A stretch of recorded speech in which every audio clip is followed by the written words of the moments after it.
You know, I think the hardest part is I thought that they would be there for me, and they're not. Welcome to the Stayin' Wild and Well podcast. My name is Rin, and my greatest accomplishment is being alive. Here we talk about life's journey, the ups, the downs, the in-betweens, all things mental health, body, mind, and spirit. We share wild stories and keeping your wild alive while staying well. My name is Rin, and this is the Stayin' Wild and Well podcast. It's Stayin' Wild and Well because we talk about wild stories and we talk about the importance of staying in your wild, that free spirit, while keeping well. And I think it's really fitting that today I speak to you about the loss of friendship, because you gotta keep your wild alive even when you're moving through grief. And this is specifically if you are moving through the loss of friendship after going through a separation, because we know that when we move through a separation, our lives start to change and things start to shift. Life starts to evolve and move in different ways. And losing a partner is one piece, but losing friendship is another. And in society, we often hear friends forever. Boys and girls will come and go, but friends are forever. And I want you to know that that's not necessarily true.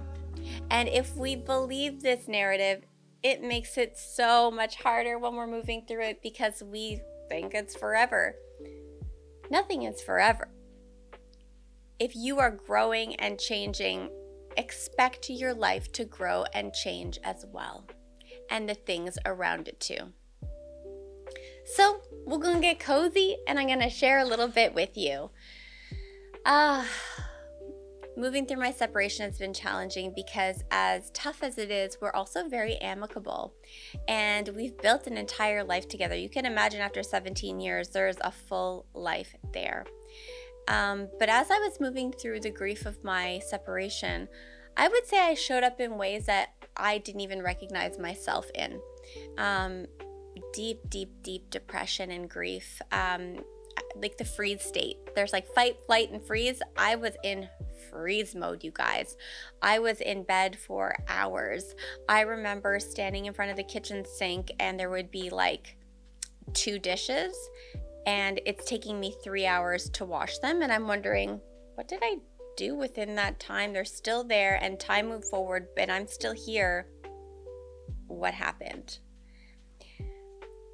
I had some friends really judge what I was moving through based on what they were hearing. And in turn, they kind of separated themselves from me. And that was really, really hard.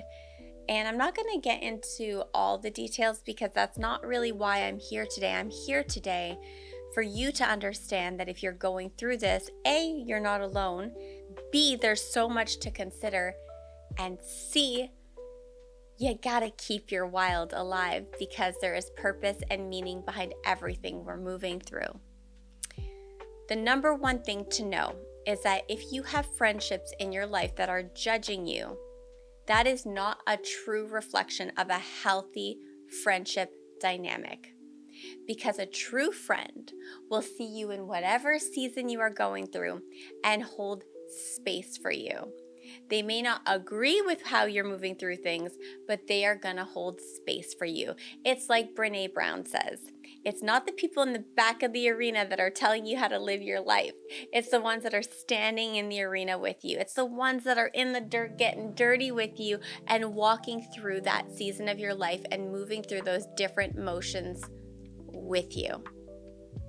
So, if someone is judging you, the first thing you need to know is that is not a true reflection of a healthy friendship.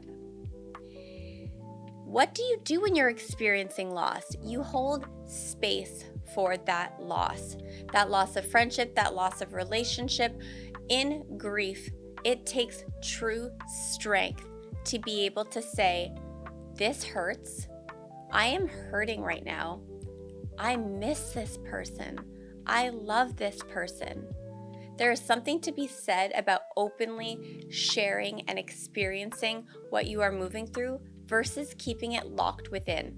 That's the first thing you want to do, is you want to validate the feelings that you are moving through without trying to mask them, without trying to hide them, without guilting yourself. What you might notice in the loss of friendship is you might be reflecting upon yourself. You might start looking at yourself and asking yourself, is it me? I know that I certainly did that. Is it me? What did I do? Is there something I could have done differently?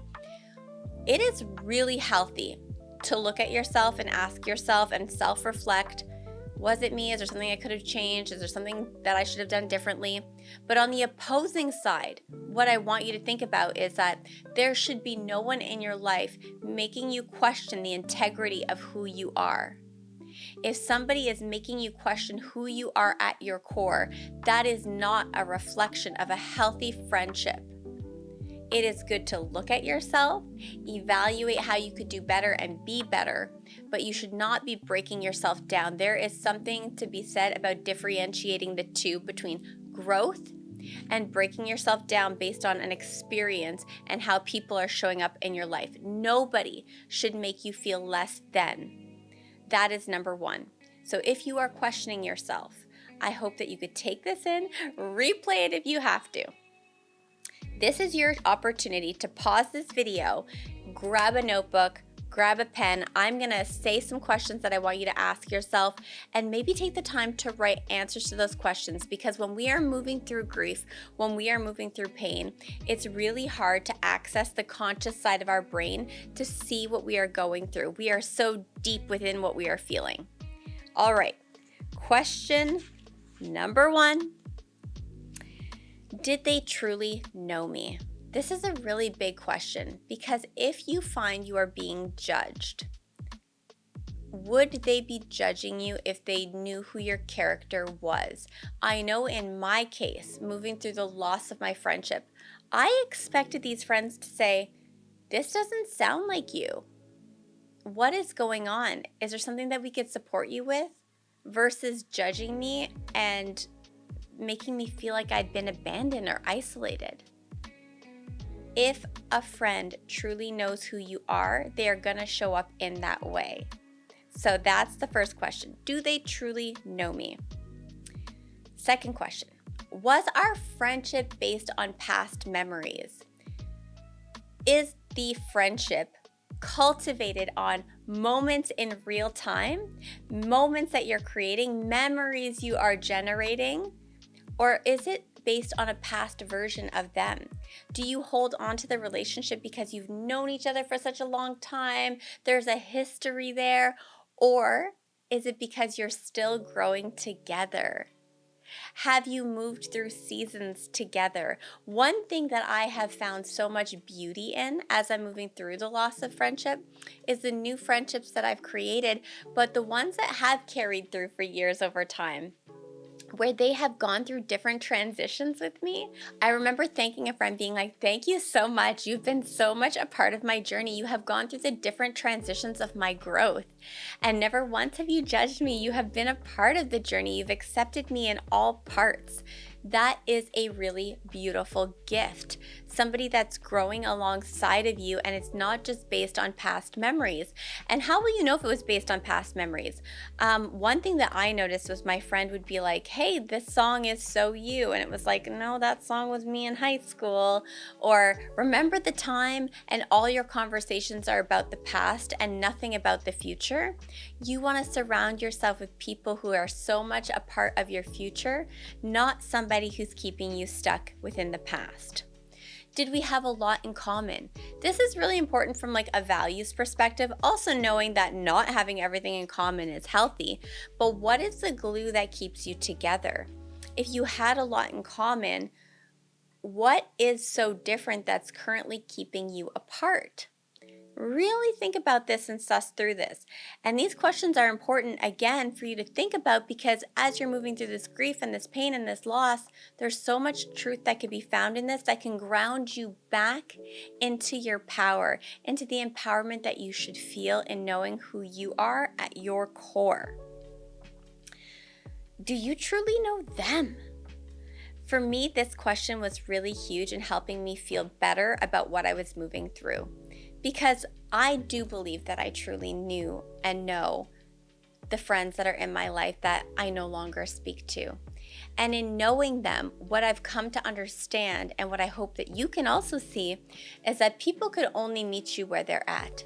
Which means if they are moving through a season in their life, if they're going through things, they can only meet you on the level that they're capable of. So you cannot hold high expectations of them. You just have to let them show up as who they are. And in knowing who they are, I can hold space. I can hold compassion for what they can't see. There is no need to harbor anger, hostility, resentment towards friends that can't show up for me when I could see them in who they truly are. Because remember, someone not showing up for you or leaving you as a friend isn't actually about you. It is about them. It is a reflection of what they're able to handle in their life, what they're able to show up as, who they're able to be. It's not actually about you. What people think of you, how they see you, how they judge you, is none of your business. None of your business. The biggest question you want to ask is this a true reflection of me? What does this loss of friendship mean about me? I know in my case, oh my gosh, I was guilting myself. I was shaming myself. I was asking myself, oh my God, am I a horrible friend? Am I a horrible person? What did I do to deserve this? Am I worthy? What does the loss of friendship mean about you? When I caught what I was recognizing as meaning, I was like, oh my gosh, I'm giving my power away. I'm giving my power away, and I know who I am at my core. I don't need to justify. I don't need to reach out 100 times to these friends and try and get them to speak to me and try to understand me, because I know who I am, how I've shown up, and how I'll continue to show up in this world. So you should really check to see what storyline you are telling yourself when we are moving through grief and loss of friendship. The biggest thing to help us move through it is to focus on the moment. Focus on the facts, not focus on the story that we're generating in our mind, because attached to grief is often stories of what we think versus what actually is. So I know that if you're moving through friendship, you might be feeling like, oh, all the things that we were supposed to do together. What about celebrating the happy moments? The sense of community that feels like has been lost. Like there are so many different parts. By focusing on all of these things outside of you, you're not focusing on the facts in the present moment. This is what I want you to focus on. What is your current state of reality? And that is holding space for the pain. That is holding the space for missing those friendships. But that is also holding space for who you are at your core. And what I want you to focus on, if you have lost friendship, is leaning into the new friendships in your life. Can you join community groups? Can you, if you enjoy hiking, can you join a hiking group? If you go to the gym and you're active, can you hang out with new people from the gym? People that have like-minded interests. Can you try something new? If somebody invites you somewhere and you know nobody, to go anyways and experience a new experience that you've never experienced before. Can you take the time to lean into you? If you notice that there are thoughts of unworthiness, what can you do to work on yourself to empower yourself so that those thoughts are no longer your reality? Most importantly, what I want you to remember is that if there are people that have grown out of your life. That is because they are meant to be with the unhealed version of you. This is really big because as you grow, the people that are meant to be in your life are going to grow with you. The unhealed version of you holds people that don't move along the journey with you. So your biggest takeaway is I don't want you to focus on all the stories your mind is telling you. Hold space for all the things that you are feeling, missing that person, the memories, the things you thought you were going to do. Yes, hold space for all of that. But focus on the present moment and the facts. And the facts are not connected to the storyline that you are creating in your own mind. What I want you to know is anyone meant for you is not going to miss you. Anything meant for you is not going to miss you. The people that are meant to be in your life will be in your life. What you need to know is that the people that do not follow you through the next phase of your journey are not meant to be with the healed, growth, evolved version of you. As you move forward, as you grow, because you want to grow, because if you're not growing, you're dying. We want to keep growing, we want to keep evolving.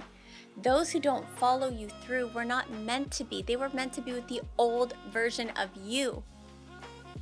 Do not let anyone make you question your integrity and who you are as a person.